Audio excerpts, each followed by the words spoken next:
sa adlaw sa sayo sa kabuntagong.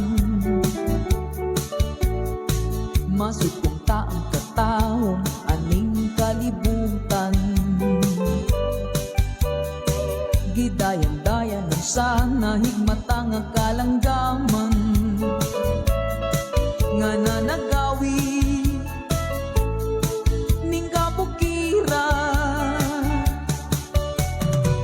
ug magpatulong sa pagsalub sa kahapunon ug sa dughan nga walay naglaylay sa kasing-kasing nga way nagsapnay sa makanako nga sinalikway ay magamahay. O kinabuhi sa makaso sa kakapno nga gianod-anod sa bulog ning mga luha. Way kinutuban, way hunong ang iyang gidulngan. Ayayay, ayayay, nganong sakitun man.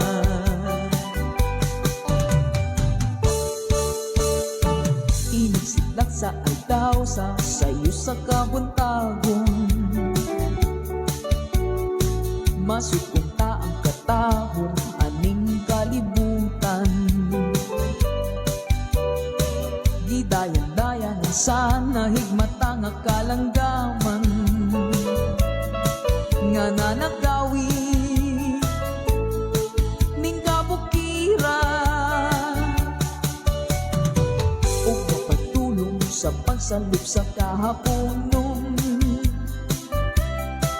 ug sa dughan nga walay naglaylay sa kasing-kasing nga way nagsaknay sa makanako nga sinalikway ay magamahay. O kinabuhi sa makaso sa kakapno nga gianod-anod sa bulog ning mga luha. Way kinutuban, way hunong ang iyang gidulngan. Ayayay, ayayay, nganong sa